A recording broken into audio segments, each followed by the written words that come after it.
what if dragons were real? These legendary apex predators have terrorized our imaginations for thousands of years. As bloodthirsty brutes looking to kill, eat, and plunder, collecting vast hordes of wealth and obliterating anyone who dares to challenge them, they're pop culture's favorite ever mythological monster. Well done, dragon! This is Unveiled, and today we're answering the extraordinary question, what if dragons were real? Are you a fiend for facts? Are you constantly curious? Then why not subscribe to Unveiled for more clips like this one, and ring the bell for more fascinating content. Of course, there are different types of dragon. While in the Far East the creatures are rare, divine entities boasting godlike wisdom, in Western cultures they're vast reptiles and indiscriminate killing machines. Today we're talking the typically winged, usually fire-breathing monsters, the likes of which are traditionally feared throughout Europe. But even in Europe there's a ferocious variety of dragon. The kind found fighting St. George or in the Anglo-Saxon epic Beowulf are paraded as definitely evil. Meanwhile, some more contemporary versions are more than just predators. The great dragon in Merlin is as intelligent as he is deadly. Smaug in The Hobbit bristles with rage, but also takes the time to chat.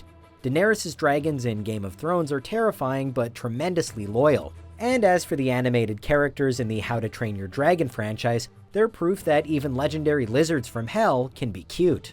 But what about dragons in the real world? Could they even happen? Well, to some degree, yes. And in fact, arguably the most far-fetched thing about them, the breathing of fire, is also the easiest to explain away.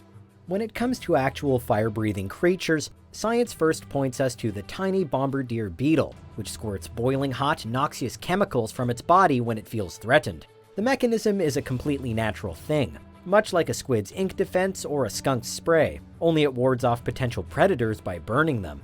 Renowned paleontologist Henry G. says something similar could theoretically exist in the throat of dragons.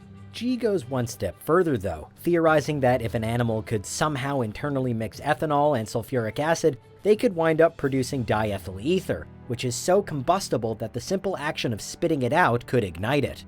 Fire breathing? Check. But what about flight?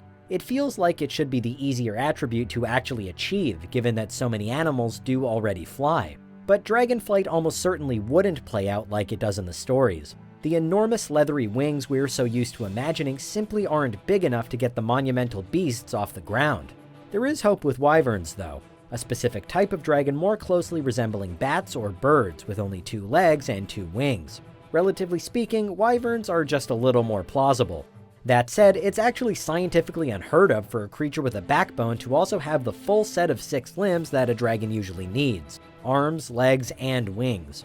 But that wasn't the case for the dinosaurs. Naturally enough, there is a long history of dinosaur bones being misidentified as dragon remains, mostly thanks to the fact that massive winged creatures did exist.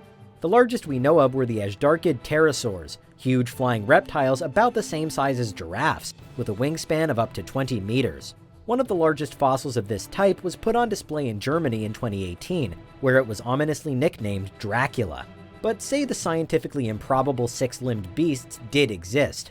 Us mere humans would surely live in fear of them. Oh, bless him, look, it knows his mummy. Able to devastate towns, wreck cities, and burn down buildings, forests, and whole armies of people within seconds, they'd clearly sit above us and everything else on the food chain. Sure, there are already deadly animals living on Earth, but none as relentlessly aggressive, violent, and unpredictable as a dragon. Real-world examples of notably bloodthirsty animals include Gustav, a 6-meter-long Nile crocodile in Burundi thought to have killed at least 300 people, and once dubbed the most prolific serial killer alive. There were also the infamous lions of Njombe, a pride of man-eaters who terrorized Tanzania from 1932 to 1947, reportedly killing at least 1,500 people. But these are extreme cases, centered on animals that can't fly, breathe fire, or even closely match a dragon for size, weight, and power. If dragons were real, then beast-to-beast death tolls well within the thousands would become the norm. All of which would inevitably lead to a fight back via dragon hunting. Humans have hurried various animals to extinction in the past, including large predators like the short-faced bear. But to battle dragons, we'd need all new weapons and technologies, much improved on the cannons and catapults you usually see in medieval, dragon-centered movies. Almost every aspect of our lives would in some way be influenced by the dragons that could incinerate us at any moment. So Dragon Hunter would be an especially respected, if risky, career path. As for those other ways in which our lives would change, there are many. The price of real estate would be based on the vicinity of dragons. Air travel would be much less popular given what your plane could cross paths with. Whole areas of land would become dragon enclosures in a bid to manage the creatures. There'd be divided opinions on how dragons should be treated, while anyone specializing in dragon-proofing techniques would see their business boom as people try to make their homes as safe as possible. Any medical professional would be trained to treat dragonburn, while soldiers, sailors, and military pilots would all learn dragon protocol. In a bid to keep the beasts away from human populations, livestock would be reared as dragon feed, all while scientists work to develop some sort of sustainable supercrop to offer them instead.